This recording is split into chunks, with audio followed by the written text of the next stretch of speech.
أعوذ بالله من الشيطان الرجيم. بسم الله الرحمن الرحيم. الحمد لله رب العالمين، والصلاة والسلام وأشرف الأنبياء والمرسلين وعلى آله وصحبه أجمعين. قال رب اشرح لي صدري ويسر لي أمري واحلل عقدة من لساني يفقه قولي. سبحانك لا علم لنا إلا ما علمتنا إنك أنت العليم الحكيم ولا حول ولا قوة إلا بالله العلي العظيم. السلام عليكم ورحمة الله وبركاته. Alhamdulillah, syukur kehadrat Allah Subhanahu wa ta'ala dengan limpah kurniaan rahmat dan kasih-Nya dipertemukan kita pada malam yang mulia ini, dapat bersama-sama menunaikan salat fardu maghrib berjemaah seperti mana tuntutan sunnah baginda Rasulullah sallallahu alaihi wasallam, dan juga dapat kita duduk sebentar di dalam sebuah majlis ilmu. Mudah-mudahan beroleh keberkatan daripada Allah Subhanahu wa ta'ala, diampunkan sekalian dosa-dosa kita dan dosa kedua orang tua kita. Moga-moga beroleh pahala dan ganjaran daripada Allah Subhanahu wa ta'ala di dunia maupun akhirat. Amin ya rabbal alamin. Muslimin muslimat yang dirahmati Allah, pada malam ini saya dijemput untuk mengisi kekosongan sebagai kelas gantilah, kelas ganti. Jadi kita meneruskan kuliah kita, kalau saya tak silap muka surat 44, bahagian ketahui olehmu. Kalau saya tak silap lah. Cik no? Alhamdulillah. Jadi pada bulan lepas kita telah membincangkan berkenaan dengan hadis-hadis pada kelebihan dan juga akibat daripada menyebut dan lupa menyebut Bismillahirrahmanirrahim. Dan padanya bagi orang yang menyebut Bismillahirrahmanirrahim ini, sebahagian ulama sufi memberitahu bahawa dia menjadi haibah ataupun terhormat dalam keadaan yang mulia pada alam ulwi, yaknilah alam langit, alam atas, alam malaikat, dan juga alam sufli, yaknilah alam bawah, alam bumi. Maka ketahui olehmu, kata pengarang, bahawasanya bagi Allah Ta'ala itu 3,000 nama. Cuma pendapat daripada ulama-ulama, 3,000 nama ini statusnya sebahagian mengatakan dhaif. Dhaif ni bukan maksud tak benar. Dhaif ni maksud dia ada kelemahan pada sudut perawi dalam riwayat. Maka katanya pengarang, 1,000 nama mengetahui akan dia oleh malaikat jua, tiada yang lain. Daripada 3,000, hanya malaikat sahaja yang tahu sebanyak 1,000. Makhluk selain daripada para malaikat tak tahu. Yang kedua, dan 1,000 nama mengetahui akan dia oleh anbiya, tiada yang lain. Mana kata 1/3 malaikat tahu, lagi 1/3 Nabi sahaja tahu. Lagi 1,000, itulah nombor 3, 4, 5, 6. 300 nama disebutkan di dalam Injil, 300 nama disebutkan di dalam Taurah, 300 nama disebutkan di dalam Zabur, dan 99 disebut akan dia di dalam Al-Quran. Dan 1 nama memberi bekas dengan dia Allah Ta'ala jua. Lagi 1 mana? Ada baru 999. Yang lagi 1 tu adalah Allah, sebutan Allah, yakni ia jua yang mengetahuinya, tiada yang lain. Maksud pada nama Allah ni hanya Allah saja yang tahu. Makhluk lain semua tak tahu. Maka Yang sahihnya di mana? Yang sahihnya melalui hadis riwayat Al-Bukhari, yang mana Rasulullah mengatakan bahawa nama Allah itu 99. Siapa yang menghafaznya dan mengamalkannya, dakhalal jannah, maka masuklah dia ke dalam syurga. Ni hadis yang sahih diriwayatkan oleh Al-Imam Al-Bukhari. Maka daripada situ baru kita tahu bahawa pendapat yang daif mengatakan nama Allah ada 3,000. Pendapat yang sahih mengatakan nama Allah itu ada 99. Yang wajib kita imani nama-nama tersebut. Cumanya daripada 99 tu, seperti yang pernah saya khabarkan dalam kuliah sebelum ni, ada perbezaan yang nyata pada dua perkara. Nama-nama Allah ni dinyatakan pada dua perkara yang besar. Yang pertama bahagian jalal, yang kedua bahagian jamal. Jalal ini adalah bentuk-bentuk nama Allah yang merujuk pada kekuatan dan kebesaran. Contohnya Al-Mutakabbir, Al-Jabbar, Al-Aziz. Ni nama-nama yang menunjuk pada kebesaran, yang menunjuk pada kekuatan, kekuasaan Allah. Ada sebahagian yang lain merujuk pada jamal, yaknilah keindahan, kelembutan. Contohnya Ar-Rahman, Ar-Rahim. Ni nama-nama yang menunjuk kepada kelembutan dan keindahan Allah. Jadi dua yang banyaknya di bahagian situ. Banyak lagi lah ulama-ulama membahaskan berkenaan dengan nama-nama Allah Ta'ala. Cumanya yang wajib kita beriman umat Nabi Muhammad sallallahu alaihi wasallam adalah padanya 99 nama. Kenapa kita wajib beriman pada nama-nama Allah? Kenapa kita tak beriman pada hanya satu perkataan Allah saja? Kenapa kita kena yakin pada 99 nama? Dan kenapa Allah Ta'ala meletakkan namanya yang begitu banyak? Kenapa tak letak satu nama cukup bagi semua orang kenal, mudah, senang? Di antaranya disebutkan oleh ulama adalah untuk membezakan, bukan untuk membandingkan. Nak banding memang tak dapat. Untuk membezakan di antara Khaliq dan makhluk. Itulah sebab yang paling besar, sebab yang paling munasabah sekali. Makhluk ni paling banyak pun nama dia ada 3-4 nama. Tu paling banyak. Macam saya pun rare. Ada berapa nama? 5 nama saya. Raja Muhammad Nur Islahul Khair, 5. Jadi nak panggil hak mana-mana pun boleh. Mana-mana satu daripada 5 nama, ni kira rare. Tapi biasanya 3 ke 4 nama saja. Sebahagian tu nama dia satu saja. Muhammad bin Abdullah contohnya. Razak bin Rahim contohnya. Satu nama dia. Lagi satu nama bapak dia. Bin tu merujuk pada dia anak kepada siapa. Tu je. Tu yang pertama. Yang kedua, membezakan antara Khaliq dan makhluk ni, nama Allah itu beserta sifat. Sedangkan nama manusia ni tak ada sifat. Nama manusia ni adalah nama orang utara panggil nama kelui, nama panggil. Sedangkan nama Allah ni bukan nama panggil. Panggil itu panggil lah sebab kita berdoa. Tapi nama Allah ni dia serta sekali dengan sifat dia. Contoh kita panggil Ar-Rahman Ar-Rahim. Sudah sememangnya itu adalah nama Allah. Dan yang kedua, memang Allah itu merujuk pada sifatnya Rahman dan Rahim. Sedangkan kita manusia, contoh nama saya Khair. Orang panggil saya Khair, Khair. Khair ni dalam bahasa Arab nama dia baik. Maksud dia kebaikan. Tapi adakah saya baik? Tak. Banyak jahat. Banyak yang dosa. Banyak yang tak betul. Maknanya saya ni tak sekata sifat di antara nama yang diberikan kepada saya dan juga perilaku saya.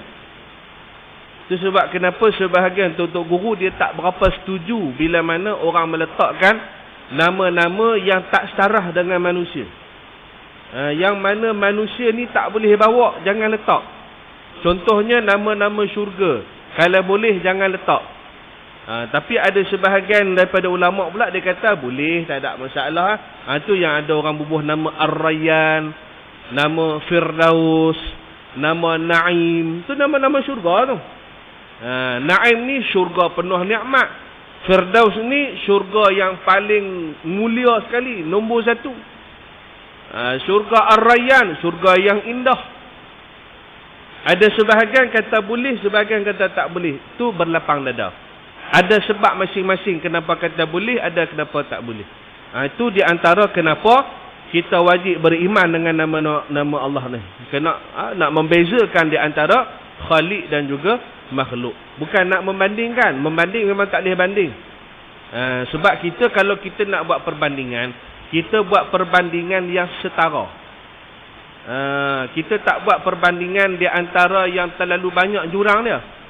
Contohnya, antara lelaki dengan perempuan pun kita tak buat bandingan. Contoh kita masuk dalam sukan. Sukan lumba lari lah contohnya. Hak ni pun 100 meter, hak ni pun 100 meter. Tapi pasal apa tak campur lelaki perempuan? Pasal tak setara. Nak banding memang tak boleh. Bahkan dalam sukan berenang Olimpik ada seorang ni, tak tahu nak panggil seorang ke sekok, tapi orang putih lah, orang kafir. Dia ni lelaki tapi jadi transgender. Dia tukar jantina jadi perempuan. Nak pula orang Eropah ni dia memang support LGBT ni, dia mengiktiraf. Jadi bila lelaki tukar jantina jadi perempuan, masuk acara perempuan, dibenarkanlah. Permasalahannya bila dia masuk dalam acara perempuan, bila dia duduk dekat acara lelaki, nombor 3 pun dia tak pernah sampai. Tapi bila dia masuk acara perempuan, dia dapat nombor 1. Dapat nombor 1. Dan di antara nombor 1 dengan nombor 2 ni, jarak dia punya lama. Istilahnya kita jarak biasa antara nombor 1 nombor 2 ni 4 saat ke, 3 saat ke. Ni dekat 10 saat beza. Tapi bila dibandingkan masa dia, yang tadi dia berenang tu dengan masa hak nombor 3 tak capai pun. Kalau dia masuk kategori lelaki, nombor 3 pun dia tak menang. Nampak tak? Jadi kalau nak buat perbandingan, kita ambil perbandingan nisbah yang sama. Orang tak buat di antara Viva dengan Ferrari mana laju kita. Orang tak buat aku tu. Orang akan buat di antara Porsche ataupun orang panggil Porsche. Di antara Porsche dengan Ferrari mana laju kita. Dia setara perbandingan. Maka kita kalau kata banding ni nama ni sebab nak banding di antara nama makhluk dengan nama Allah, tak boleh dia kata banding. Sebab makhluk dengan Khaliq ni dia punya jurang terlalu luas. Allah Ta'ala Maha mengetahui. Cumanya bila mana ada seorang yang buh nama anak dia nama Allah, pun ada juga. Contohnya macam tadilah Ar-Rahman, Ar-Rahim kan? Ada orang buh nama Razak, ada orang buh nama Aziz.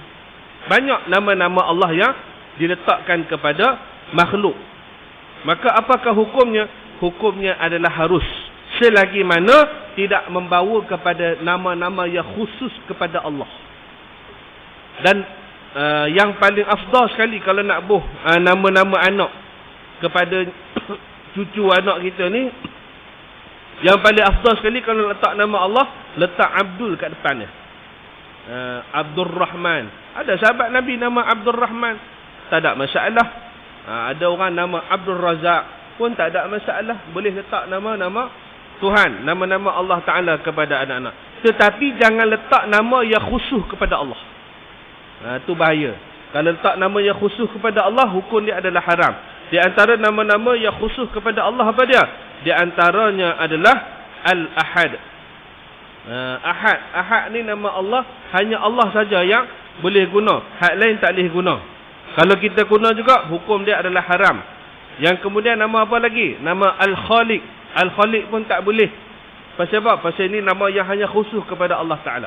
Jadi kalau nak letak nama anak cucu dan keturunan, yang mana nak letak nama Al-Asma'ul Husna, kita nisbah balik. Nama ni makhluk boleh pakai ke tak boleh pakai? Kalau nak tahu nama ni makhluk boleh pakai ke tak, maksudnya tak ada pengkhususan, hanya pada Allah Ta'ala sahaja sifat yang ada pada nama tersebut. Adapun pada manusia, contohnya kita buh nama Ar-Rahim kat dia. Dia tak buh nama Abdul pun. Dia buh Rahim ataupun Ar-Rahim. Manusia boleh tak jadi seorang yang Ar-Rahim? Boleh. Jadi bila boleh, letak nama tu. Tapi kalau kata Al-Ahad, Esa, boleh tak nama manusia? Dia tak boleh bawa. Dia takkan boleh jadi seperti nama tersebut. Makanya haram buh nama itu. Hanya khusus kepada Allah Subhanahu Wa Taala saja. Dan di dalam banyak-banyak nama Allah Taala ni, kita boleh sebut mana-mana sahaja yang kita suka, mana-mana sahaja yang kita nak sebut di dalam doa kita, tak ada masalah. Ada sebahagian tu dia kata jangan sebut Allah, Allah tak ada makna. Ni boleh jatuh kafir. Jatuh kafir pasal apa? Pasal dia kata nama Allah, kalau Allah ni tak ada makna. Kalau nak zikir, zikirlah macam Nabi zikir. Lengkap dia kata Subhanallah, Alhamdulillah, Allahu Akbar. Dia kata kalau zikir kena bagi lengkap. Kalau sebut nama Allah saja tak lengkap. Dia sebut je tu nama Allah tak lengkap. I'tiqad di atas tu kafir serta merta, kena ucap syahadah lain. Habis pahala kebajikan dia sebelum ni. Buat umrah 100 kali pun semuanya terhapus. Sebab apa? Sebab dia kata Allah tak ada makna. Sedangkan ulama sebut hanya Allah Maha mengetahui pada maknanya Allah. Sekalian pada nama Allah itu adanya pada Bismillahirrahmanirrahim. Dan di dalam Bismillahirrahmanirrahim itu terkandungnya padanya semua dalam kalimah Allah. Tanpanya kalimah Allah dalam Bismillahirrahmanirrahim, Bismillahirrahmanirrahim ni jadi tak ada makna. Jadi kalau dia kata Allah tu tak ada makna, siapa zikir Allah, Allah, Allah ni adalah tidak bermanfaat dan sia-sia, jangan ikut dia lah. Sebab dia punya i'tiqad tu adalah i'tiqad yang membawa pada kekufuran. Sebab Allah Ta'ala berfirman di dalam Al-Quran, kita tengok dalam surah Al-A'raf ayat 180. Allah Ta'ala kata apa? Walillahil asma'ul husna. Dan Allah Ta'ala mempunyai nama-namanya yang husna. Husna ni apa? Husna ni maknanya baik, cantik, indah, comel. Walillahil asma'ul husna. Fad'uhu biha. Maka serulah ataupun maka berdoalah kepadanya, yaknilah dengan menyebut nama-nama tersebut. Allah Ta'ala kata nama-nama Allah ini adalah semuanya baik-baik belaka. Maka sebutlah mana-mana sahaja yang awak nak sebut. Fad'uhu biha. Doalah macam mana. Sebab pernah satu ketika Nabi SAW dia berdoa menyebut nama Ar-Rahman Ar-Rahim, Ar-Rahman Ar-Rahim, Ar-Rahman Ar-Rahim. Dengar kepada seorang manusia. Saya tak pasti manusia ni adalah sahabat ataupun bukan sahabat. Saya tak ingat. Tapi ada terdengar oleh seorang, dia dengar, pasal apa yang Nabi ni duk sebut Ar-Rahman Ar-Rahim, Ar-Rahman Ar-Rahim. Sebab dekat kawasan Yamamah ada satu orang nama dia Rahman. Jadi dia kata, pasal apa hak Nabi ni sebut nama kawan dia yang nama Rahman yang duduk di Yamamah? Dia kata, pasal apa Nabi sebut nama orang? Sedangkan orang ni, siapa dia hak Nabi nak sebut nama dia? Rupa-rupanya bukan Nabi sebut nama dia. Nabi sebut nama Allah. Untuk apa? Untuk berdoa. Maka kalau contoh, saya nak minta kaya lah Ustaz. Boleh tak kalau nak doa Ar-Razak Ar-Razak? Boleh. Jadikan zikir harian pula Ar-Razak Ar-Razak. Tapi Nabi tak pernah ajar. Memang Nabi tak pernah ajar. Kan ada ayat Quran. Kita ni beramal dengan Al-Quran dan hadis. Kita boleh beramal mengikut mana-mana sahaja ayat Al-Quran, mengikut mana-mana sahaja hadis Nabi SAW. Tak payah tunggu perawi-perawi. Kita baca, kemudian ulama terjemah dah, kita pun boleh faham dengan kaedah yang ilmu kita ada, maka kita boleh beramal. Selagi mana ayat tersebut bukan ayat mutasyabihat. Hak ni kena terjemah secara terperinci. Jadi dalam bab ni boleh sahaja menyebutkan nama-nama Allah, apa sahaja yang kita rasa nak sebut. Bahkan kalau zikir Allah, Allah, Allah, Allah, Allah, boleh, tak ada masalah. Nama dia pun lafzul jalalah. Lafzul jalalah ni apa? Lafaz yang membawa kebesaran Allah. Tu dia panggil lafzul jalalah. Dah kalau Allah tu bukan tak ada makna, dia kata dah macam mana nak sebut lafzul jalalah? Satu sebutan, satu lafaz yang membawa kebesaran. Mana sebut Allah sahaja tu dah merangkumi semua dah. Tiba-tiba dia kata kalau zikir Allah ni tak bawa manfaat, tu yang boleh jatuh kafir kepada diri dia. Setakat ni faham kan? Setakat ni boleh. Jadi kalau nak abuh pada manusia, nama-nama Allah yang 99 boleh. Cuma afdalnya letak abdu kat depan. Yang tu memang sifat manusia dah. Sifat manusia sebagai seorang hamba. Hamba kepada yang kaya, hamba kepada yang pengasih, hamba kepada yang maha kuasa. Bubuhlah apa nama pun, nama Allah Ta'ala ada abdu di depan. Cumanya nama yang khusus-khusus tadi tu seperti yang saya sebutkan tadi, tak boleh diletak pada nama manusia. Maka kata setengah ulama, yang satu nama itu tersebut di dalam suhuf Nabi Ibrahim AS, dan makna 3000 nama itu terkandung di dalam 3 nama ini, yaknilah Bismillahirrahmanirrahim. Maka barang siapa yang mengetahui akan dia dan berkata akan dia seolah-olah seperti ia menyebut nama Allah akan sekalian namanya. Ni pengarang sebut dah. Dia kata siapa yang menyebut Bismillahirrahmanirrahim, maka seolah-olah telah menyebut akan dia pada sekalian nama Allah Ta'ala. Sebab ada perkataan Allah kat situ. Dan barang siapa lupa mengucapkan Bismillah pada awal makan ataupun minumnya, hendaklah ia mengucap akan dia pada pertengahannya atau pada akhirnya dengan kata Bismillahi awwaluhu wa akhiruhu, supaya muntah akan syaitan itu. Dekat sini dia tulis wa akhirahu. Dua-dua boleh. Awwaluhu boleh, awwalahu boleh, wa akhirahu boleh, wa akhiruhu pun boleh. Tak ada masalah. Supaya muntah akan syaitan itu. Cuma ada sebahagian lagi kepercayaan tahayul. Dia kata kalau baca tu tutup pinggan, lagi syaitan muntah dalam pinggan, kita makan muntah dia pula. Itu tahayul lah. Itu satu kepercayaan yang tak payah lah. Saya pun pernah dah saya sebut ataupun ceramah berkenaan tahayul sebenarnya di sini. Berkenaan dengan bewak lah apa semua tak. Itu dia satu bentuk petua-petua yang bercanggah dengan agama, kita tak payah ikut lah. Sebabnya banyak petua-petua daripada orang dulu ni sebenarnya tujuan dia, niat dia baik, iaitulah untuk mendidik, untuk menjaga, untuk mencegah. Tapi masalahnya dia bagi tahu dalam keadaan dia tak sebutkan kenapa. Dia tak bagi tahu apa sebab. Jadi dalam keadaan tu dia amalkan boleh anak cucu dia dengan benda yang sama, tapi rupa-rupanya benda tu istilahnya kita kata membawa pada khurafat. Macam tadilah, kalau biawak datang melintah ke, sama juga nanti kalau ada orang meninggal, jangan bagi kucing hitam masuk rumah. Tapi kalau dia langkah dekat jenazah tu, jenazah tu hidup balik. Kalau begitu senanglah kan. Dah sayang sangat ke mak, nak mak hidup balik, lepas 100 ekor kucing hitam. Memang hidup 100 tahun lah orang tua tu kan. Ini kepercayaan yang karut. Jadi dalam kita baca bismillah ni, yang kata syaitan muntah ni, maknanya syaitan itu zat-zat makanan yang dia makan tu hilang manfaat pada diri dia. Yang kita hak duk makan ni, setiap butir tu memang semua masuk dalam perut kita. Cumanya manfaat tu, kelebihan makanan tu, nikmat makanan tu masuk dalam perut syaitan. Maka bila masuk dalam perut kita, tak membawa kita pada kekuatan dalam ibadah. Sebab pasal nikmat yang tadi tu pikat syaitan. Adakah lagi syaitan jadi kuat ibadah pula? Tak. Kita jangan faham lagu tu. Manfaat ni dia hanya akan boleh dicecah oleh orang yang boleh mendapatkan manfaat tersebut. Contohnya apa? Contohnya macam kereta. Kereta kalau bagi kita bawa, orang dewasa bawa, boleh berjalanlah kereta tu.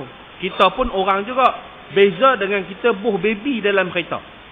Kita buh baby dalam kereta, suruh dia bawa pergi sendiri.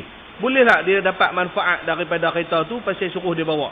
Tak dapat lah. Memang sama-sama manusia, tapi tak setara nak mendapatkan manfaat. Jadi di antara kita dan syaitan memang sama-sama makhluk, tapi manfaat untuk dapat kekuatan ibadah tu lebih pada kita, bukan dapat kepada dia, kepada syaitan tersebut.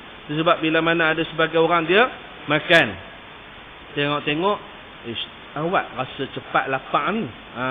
Ada juga tahayul dia kata, tak baca bismillah lah tu tadi. Syaitan makan makanan hang. Rasa tak cukup ah. Tu pun tahayul juga. Sebenarnya kawan tu tak rasa kenyang. Bukan pasal syaitan makan. Pasal dia ada kencing manis. Bila dia ada penyakit kencing manis, memanglah dia makan siap-siap rasa lapar.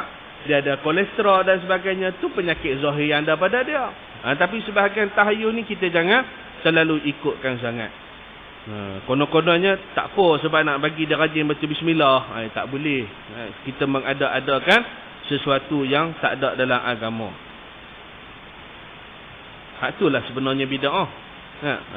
Ada bid'ah dia kata hak benda Nabi tak buat. Bukan benda yang Nabi tak buat bid'ah. Bid'ah ni benda yang tak ada asal. Benda yang tak ada nas.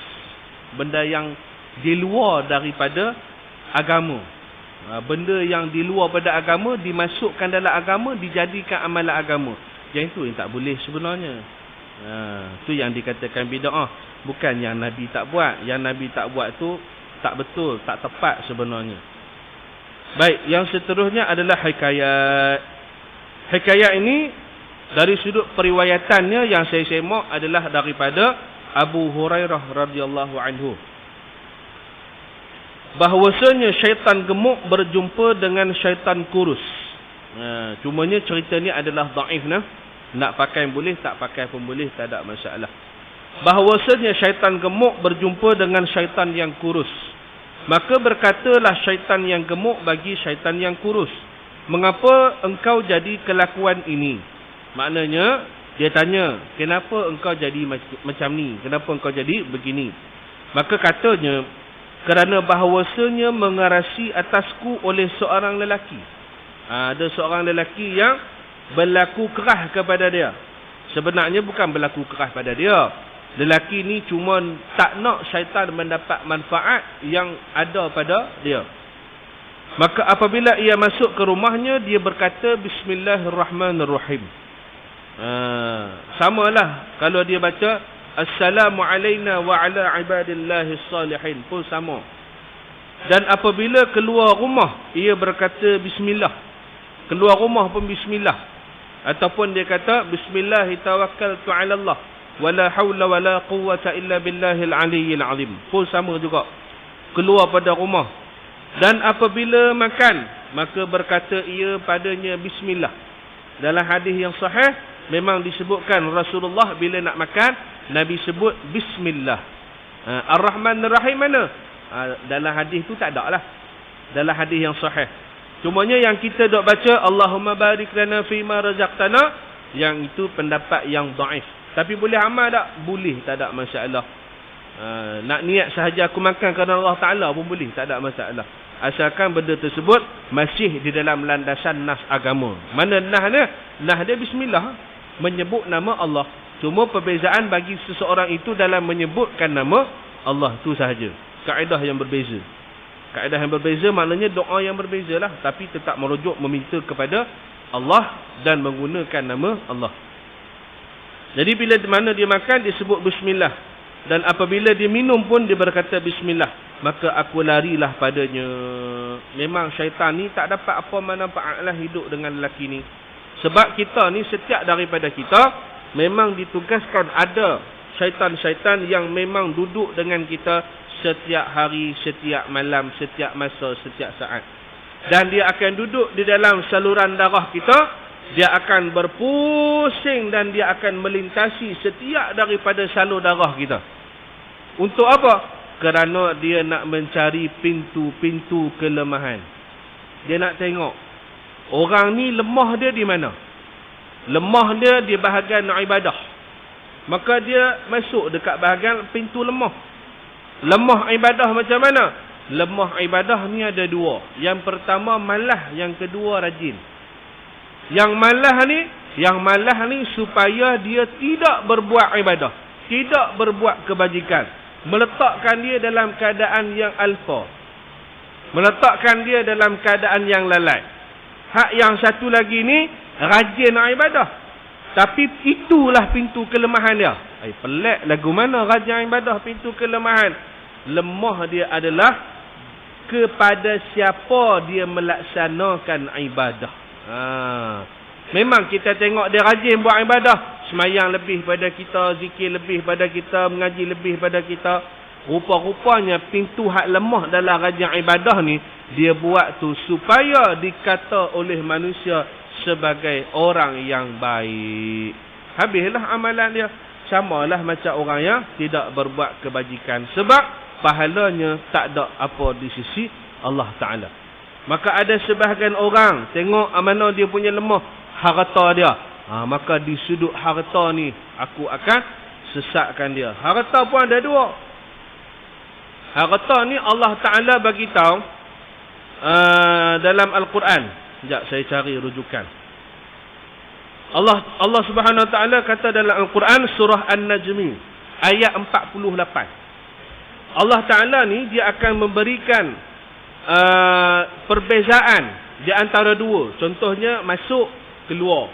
Keluar, masuk. Jahat, baik. Baik, jahat. Kiri, kanan. Kanan, kiri. Allah Ta'ala ni dibagi pasang-pasang.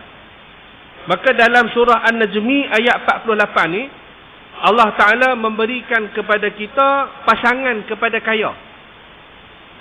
Ada orang diberikan kekayaan dan ada orang diberikan, ada sebahagian akan kata kemiskinan. Sebenarnya kemiskinan tu silap. Dia tak tepat. Kemiskinan ni bukan kata lawan kepada kaya. Kata lawan kepada kaya ni adalah kecukupan. Itulah lawan kepada kaya. Dalil dia saya bagi tadi itulah. Jadi ada sebahagian orang yang Allah uji dia dengan kaya. Ada orang Allah uji dia dengan kecukupan. Maka kedua-dua ni syaitan akan melihat dia ni lemah bahagian harta. Contohnya yang lemah bahagian harta sebab dia kaya. Maka kekayaan dia itu tidak disalurkan kepada pengorbanan harta-harta dia. Ada sebahagian tu Allah hanya bagi kecukupan pada dia. Kalau orang kaya, dia boleh buat ibadah dengan kedermawanan dia. Dia ada 2 juta. Maka kalau dia nak derma RM20 dalam masjid, tak dan peluh dia letak dah. Tapi kita yang memang ada RM20, nak letak RM20 tu, jangankan 20, RM2 pun berpeluh-peluh. Nak letak RM2. Pasal apa? Pasal picak, aku ada 20. Letak RM2. Tinggal 18. Hak yang 2 juta tadi, letak RM20 pun. Kalau dia tengok akaun bank pun, RM20 tu macam tak terusik. Angka tu macam berubah tak berubah ni naknya. Tak apa nak nampak. Pasal yang dia ada pun banyak. Itulah orang yang kaya. Dia boleh jadi orang dermawan daripada kekayaan dia. Kalau yang macam kita, yang bukan kaya, bukan macam kita, macam saya lah. Macam tuan-tuan orang kaya lah. Jadi kalau yang macam saya ni lagu mana? Nak buat ibadah dengan harta tak boleh. Maka kalau orang yang diberikan kecukupan, maksudnya hidup dia cukup-cukup je untuk dia. Hidup dia memang betul-betul hanya untuk itu saja. RM20 yang ada kat tangan dia tu, memang betul-betul sehari isi minyak dengan beli makanan untuk anak bini. Lepas tu habis RM20. Tak boleh nak buat apa dah. Jadi orang sebegini, masalah tak kalau dia tak sedekah? Tak masalah. Cumanya, di mana dia boleh buat ibadah dengan RM20 yang dia ada tadi? Nak buat juga ibadah, tapi dengan RM20 yang ada tadi? Adalah dengan kesabaran. Inilah yang Allah uji kepada orang yang cukup-cukup. Allah uji kesabaran. Ada sebahagian yang dia rasa tak sabar. Daripada dia rasa tak sabar, maka dia rasa tak cukup. Daripada yang dia rasa tak cukup, maka itulah orang yang miskin. Orang miskin ni apa? Orang yang tidak pernah merasa cukup di dalam kehidupan dia. Hatta kalau dalam akaun bank dia 2 juta sekalipun. Akaun bank 2 juta. Maybank saja 2 juta. Satgi Bank Islam 5 juta. Dapat dekat CIMB ada 2 bilion. Tapi dia tak pernah rasa cukup. Dia sentiasa rasa, banyak lagi aku boleh dapat ni. Maka inilah orang miskin sebenarnya. Orang yang tidak pernah merasakan cukup kepada sekalian nikmat yang telah dikurniakan oleh Allah. Jadi yang kata syaitan ni, dia akan masuk setiap ruang darah ini kerana nak mencari pintu-pintu kelemahan. Maka bagaimana nak menutup pintu kelemahan? Adalah dengan memperbanyakkan dalam kehidupan membaca bismillah. Masuk tandas, baca bismillah. Bahkan dalam riwayat menceritakan baca bismillahilladzi la ilaha illahu. Baca begitu, bogey dalam rumah pun hukum jadi harus. Tapi dengan syarat sama ada seorang kita atau laki bini ya. Kalau ada anak cucu bogey begitu, habis kena hantar Tanjung Rambutan. Tu aku gila dah dia kata. Kan? Jadi kalau dalam bilik air ada sebahagian orang dia kata saya tak boleh lah ustaz nak mandi pakai kain basah. Tak celui lah. Dia rasa tak sampai air. Maka nak mandi berbogel. Adakah haram? Tak haram. Bacalah bismillah. Maka tak terlihat oleh sekalian makhluk. Walaupun kita nampak, cicak. Tapi cicak tu sebenarnya terhijab di antara kita dan dia di atas izin Allah Ta'ala. Maka masuk pi mana pun baca bismillah. Termasuklah aurat kita tidak dilihat oleh syaitan. Yang kat depan ni lagi lah. Yang kita baca pada bulan lepas. Nak berjimuk pun baca bismillah. Banyak manfaat daripada membaca bismillah. Jadi hak syaitan kuruh ni dia kata telah mengerasi akan laki ini kepada aku sebab dia baca bismillah tiap masa. Aku sampai tak boleh ada peluang nak makan tak boleh, nak minum tak boleh, nak tidur tak boleh, nak ada rumah tak boleh, semua tak boleh. Makanya berkatalah syaitan yang kurus pada yang gemuk pula. Dia kata betapa hal kamu aku lihat akan dikau di dalam kelakuan yang elok. Tengok hang ni elok je, sihat walafiat. Kenapa? Pasal dia kata kerana aku yang mengerasi. Aku yang mengerasi. Mana kata aku yang berkuasa ke atas seorang lelaki. Maka apabila ia masuk ke dalam rumahnya, dia tak berkata bismillah, maka aku masuk sekali. Dan apabila dia makan dan minum dan lainnya tiada berkata akan dia, yakni pada bismillahirrahmanirrahim, maka aku sekutu akan dia. Apa maksud sekutu? Sekutu ni maknanya bersama-sama. Bersama-sama, berpasangan akan dia pada sekaliannya, dan aku naik di atas tengkuknya seperti binatang. Maka manusia ini menjadi hala telunjuk syaitan la'natullah. Apa yang syaitan suruh, apa yang syaitan bisik, teramat-amat mudah. Sebab dia dikuasai oleh syaitan. Cumanya ada sebahagian, ada video dulu. Video ni pada saya, dia nak buat parodi, dia nak buat melawak. Tapi kalau melawak ni adalah kerana dia nak mempermainkan agama. Dia nak mempermainkan hadis Nabi. Maka dia jatuh kafir lah. Macam mana video dia? Video dia begini.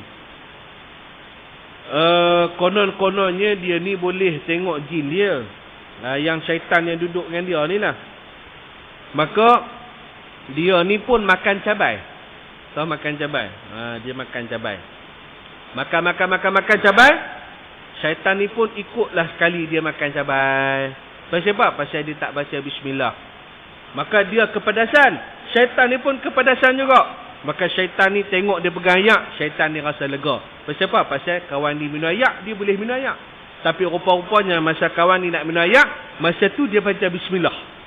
Bismillahirrahmanirrahim. Dia minum, lega pedas dah. Syaitan tadi nak minum tak boleh. Pasal apa? Pasal kawan ni tadi dia baca bismillah. Maka syaitan ni kata kepada kawan ni, hang syaitan ke aku syaitan?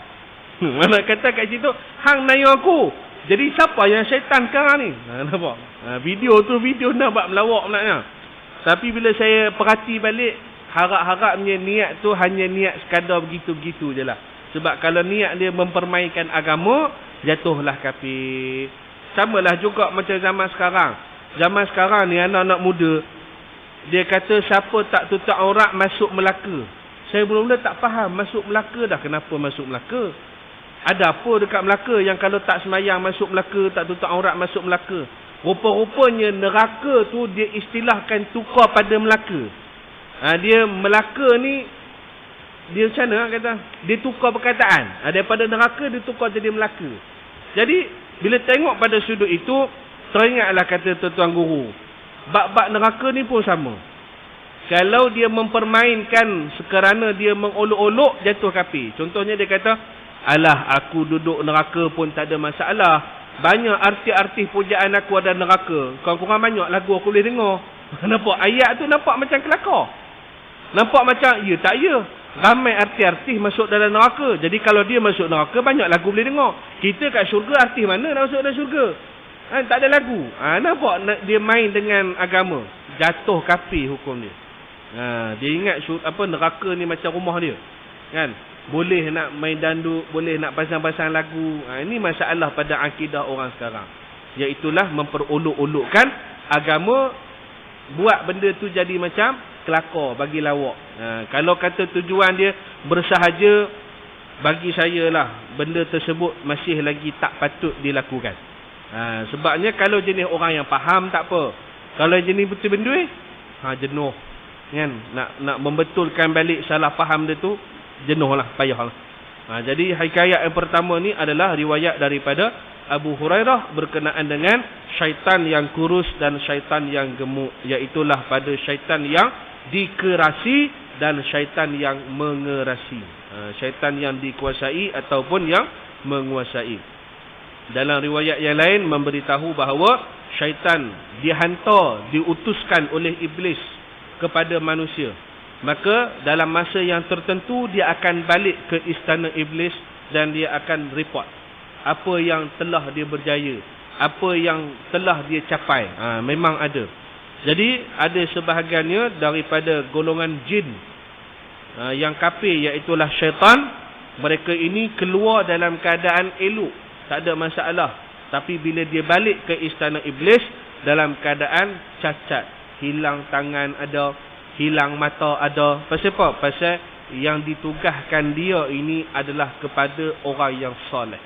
Nak pula tukang berubat pula, kaki ruqyah. Memang hari-hari terbakar lah kawan tu. Ada. Dan yang seterusnya adalah hikayah adalah bagi Abi Muslim Al-Khawlani, seorang jariah. Seorang jariah ni adalah seorang hamba lah lebih kurang. Adalah bagi Abi Muslim Al-Khawlani, seorang jariah memberi minum racun akan penghulunya kepada tuan dia lah.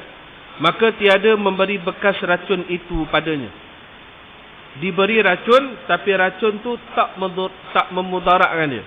Pasal kita ni kena yakin pada satu benda, yang bagi manfaat Allah, yang bagi mudarat Allah. Sekaliannya berlaku di atas izin Allah jua. Bukan bermakna ni iman kuat, ini iman tak kuat. Dia bukan. Memang itu menjadi salah satu asbab. Tapi yang sebenarnya adalah datangnya satu perkara itu adalah dari Allah semata-mata. Maka tak kala panjang masanya, berkatalah jariah pada penghulu, tengok dia ni hidup lama pula, patutnya mati dah sebab racun. Dia kata, aku memberi minum racun akan dikau masa beberapa lama dan tiada memberi bekas kepada engkau. Tak ada kesan.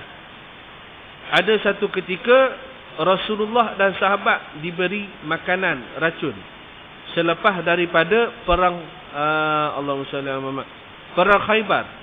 Habis perang Khaybar, bila dah selesai, Rasulullah dijemput oleh seorang Yahudi. Dia tanya, Rasulullah suka makan apa? Katanya Rasulullah ni dia suka makan kambing di bahagian peha depan. Kalau orang kita lah dia panggil lamb shank. Yang lamb shank tau. Mahal tu lamb shank tau. Kadang-kadang istilahnya sehidang pun boleh pi 45 ke 50 ringgit lamb shank. Orang dok buat lamb shank kambing apa? Masak kurma, masak apa? Masak merah macam mana dah. Tapi tak pernah makan lagi lah pasal mahal sangat. Tapi tengok dia punya isi tu, tarik dengan tulang tu, macam nak tarik pen dengan kertas. Punya lembut, punya halus macam tisu. Rasanya sedap lah, tapi tak pernah rasa lagi. Jadi Rasulullah ni dia kegemaran makanan yang dia suka adalah lamb shank tadi tu lah, bahasa kita. Maka tak kala panjang masanya, bila mana dimakan oleh Rasulullah, dicicipi sedikit. Ada riwayat yang mengata Allah hantar malaikat. Dalam riwayat yang lemah mengatakan daging tu berkata pada Rasulullah. Tapi dalam riwayat yang kuat, malaikat diturunkan memberitahu, ya Rasulullah, daging ni ada racun. Jadi Rasulullah sempat luah. Yang sahabat yang jadi penemang Rasulullah ni telan lah. Maka dia mati serta-merta di tempat kejadian. Ini peristiwa selepas perang Khaybar. Jadi kita tak boleh kata, pasal apa Abi Muslim tak mati kena racun? Sahabat Nabi mati kena racun, dia mulia pada sahabat Nabi ke? Tak. Bahkan Rasulullah pun pernah disihir oleh Yahudi. Yahudi ni dia ambil rambut Rasulullah, Dia buat jadi buhul, dia campak dalam perigi. Rasulullah sakit dikarenakan oleh sihir dia tadi. Takkan kita nak kata, Rasulullah pun kena sihir, kawan ni tak kena sihir. Ada. Itu sebab tadi saya kata berbalik kepada izin Allah. Tak semestinya bila mana seorang tu sakit, Allah menghina kepada dia. Tak. Itu sebab kenapa para Nabi-Nabi, kita dengar kisah Nabi-Nabi, terutamanya kita baca dalam kitab Imam Al-Qurtubi, Rahsia Kematian dan Alam Akhirat. Dalam tu menceritakan bagaimana Nabi Isa merasakan mati itu umpama Nabi Isa kan Nabi Musa, minta maaf saya tak ingat. Merasakan mati itu seperti burung yang dipanggang hidup-hidup. Nabi Ibrahim dia kata rasanya mati itu umpama besi yang panas diletakkan kepada bulu-bulu yang basah. Maka serta-merta bulu itu kering kerana panasnya besi tersebut. Rasulullah kata umpama 1000 bilah pedang. Jadi bila kita dengar, Nabi mati lagu ni, dahsyatnya. Sedangkan kita belum tentu lagi dapat rasa. Maka kita mengambil pada ibrah ulama' menyebutkan bahawa Nabi-Nabi, para wali Allah, mereka ini diberikan kesakitan, disandarkan kepada hadis Nabi SAW, tiada sia-sia bagi seorang mukmin walaupun terkena pada dia itu sebatang duri. Mana kata bagi awliya, bagi anbiya, mereka ini dikeraskan oleh Allah dengan ujian yang berat dan juga kesakitan yang amat sangat, bukan kerana Allah hina dia. Tak. Sama ada Allah mengampunkan pada dosa, yakni para awliya, wali-wali Allah, para alim ulama, dan juga meningkat akan darjat kepada para anbiya. Kenapa para anbiya Allah tak ampun dosa? Sebab dosa pun tak ada. Mereka ini dimaksumkan oleh Allah tak ada dosa sebelum, sedang, selepas. Yang ada cuma kesilapan saja yang tidak membawa kepada dosa. Tu para nabi. Kalau para awliya, dia ada juga dosa walaupun dia ulama besar dan sebagainya. Pasal kalau manusia selain para nabi, dia ni tak maksum, tetap ada dosa di sisi Allah Ta'ala. Jadi kita kena faham berkenaan dengan orang yang diberi izin kepada Allah untuk sakit dan orang yang Allah elakkan dia daripada rasa sakit. Sebenarnya di sini bukan nak membawa kepada ketakjuban makhluk, tapi nak membawa kepada keindahan Khaliq. Membawa berbalik kepada kebesaran Allah Ta'ala. Allah berkuasa untuk mengawal sesiapa yang dikehendaki olehnya. Itu ibrah ni berbeza kalau kita ambil. Kalau kita orang mengaji dengan beza orang tak mengaji. Kalau orang tak mengaji, dia kata, bisa dia ni. Mana kata hebat dia ni. Dia punya kagum tu pergi pada makhluk pula. Jangan. Kita bila tengok kehebatan makhluk, jangan pindahkan rasa takjub tu pada makhluk. Kita pindahkan rasa takjub tu pada Khaliq. Dahsyat Allah Ta'ala punya hebat. Dia boleh buat makhluk jadi macam ni. Kita kena berbalikkan rasa takjub itu kepada Allah Subhanahu Wa Ta'ala. Maka berkata penghulunya, kerana apa engkau beri minum racun kepada aku? Dia kata sebab aku geram. Dia kata aku geram, engkau ni udahlah tua. Maka apa sebab tiada engkau merdeka akan aku? Aku ni dah lama berkhidmat pada engkau. Engkau pun dah tua kerepok dah. Lepaskan je lah aku. Nak buat apa lagi? Begitulah dia punya luahan. Maka kata penghulunya bahawa aku berkata, tiap-tiap kali aku minum dan makan membaca akan Bismillahirrahmanirrahim, maka tiada ia memberi mudarat ia padaku dengan berkahnya. Nampak ulama pengarang ini dia tulis perkataan berkahnya. Bukan semua orang hak baca bismillah tak kena santau. Ada orang dia baca bismillah ni banyak pada kita tiap-tiap hari, tapi kena juga santau. Bukan sebab Allah tak bagi berkah, sebab Allah Ta'ala berkah lah Allah bagi ujian yang besar pada dia. Pasal bila dia lepas ujian tersebut, diampunkan dosa, diberikan pahala, dinaikkan darjat. 3 benda ni akan Allah Ta'ala kurnia. Jadi kepada yang Allah Ta'ala tak izin berlaku mudarat, itu juga adalah satu berkah daripada Allah Ta'ala. Kemudian dimerdekakan dia oleh penghulunya. Maka orang tua ni mungkin dia rasa kali ni ya laku selamat, kena racun dia. Dia racun lagi sekali buatnya mati kerah aku, maka aku merdekakan je lah dia ni. Begitulah lebih kurang. Jadi merdekalah juga hamba ini, tapi merdekanya itu dengan cara yang batil, iaitulah dia menyakiti tuannya, menyakiti majikannya. Jadi kita pun samalah pesan dekat anak-anak muda sekarang. Pasal anak-anak muda yang zaman Gen Z, Gen Z. Zaman saya ni zaman milenial. Zaman yang tahun 2000 ke atas ni. Dipanggil zaman generasi Z.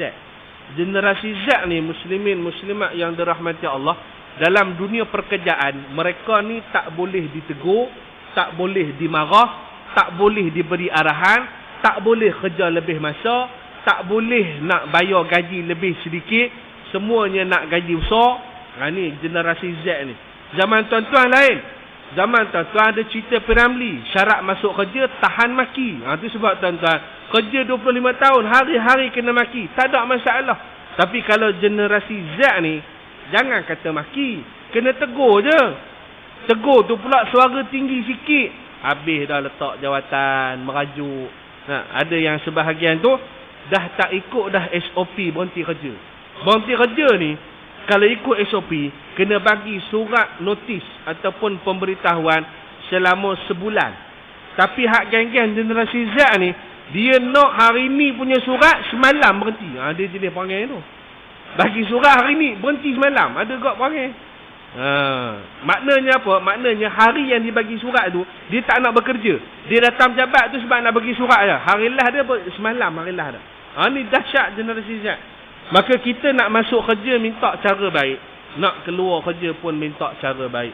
Kita masuk rumah mak bapak kita dengan cara yang baik, nak keluar pada rumah mak bapak kita dengan cara yang baik. Bagaimana? Kita ini semua akan menikah, anak-anak cucu semua akan menikah. Kita masuk rumah mak bapak kita cara yang baik. Mak bapak kita gendong, kita letak dalam katil. Tiba-tiba bila mana nak ikut laki, lari rumah, wal'iyadzubillah. Jangan buat gitu. Kita pergi mana pun masuk cara baik, keluar cara baik. Masuk masjid contohnya, ada sebahagian tengok dalam video, ambil uduk, punya elok uduk dia. Kalau Tok Imam uduk dia, bahkan lama lagi. Tok Imam baca Bismillah basuh 3 kali, dia basuh 5 kali. Tapi rupa-rupanya dia masuk cara baik, keluar pecah tabung masjid. Keluar cara tak baik, jangan. Pesan pada anak-anak muda, masuklah dengan cara yang baik, keluar pun dengan cara yang baik. InsyaAllah mudah-mudahan bawa manfaat pada kita. InsyaAllah akan disambung kuliah ini pada minggu inilah. Minggu inilah. Hari lepas PRU ada?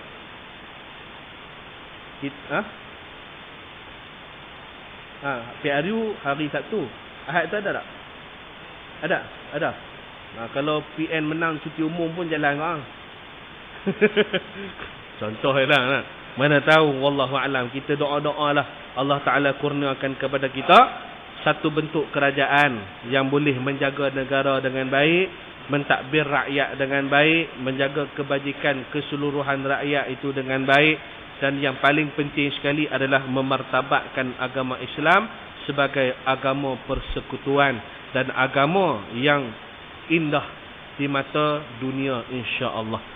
Wallahu alam. Aqulu qawli hadza wa astaghfirullahal azim li wa lakum wa lisairil muslimin wal muslimat fastaghfiruh innahu huwal ghafurur rahim. A'udzu billahi minasy syaithanir rajim. Bismillahir rahmanir rahim. Alhamdulillahi rabbil alamin wassalatu wassalamu ala asyrafil anbiya'i wal mursalin wa ala alihi wa sahbihi ajma'in. ففهمناها سليمان وكلا آتينا حكما وعلما وسخرنا مع داود الجبال يسبحن والطير وكنا فاعلين سبحانك اللهم وبحمدك أشهد أن لا إله إلا أنت ونستغفرك ونتوب إليه وصلى الله على سيدنا محمد وعلى آله وصحبه أجمعين والحمد لله رب العالمين. السلام عليكم ورحمة الله وبركاته.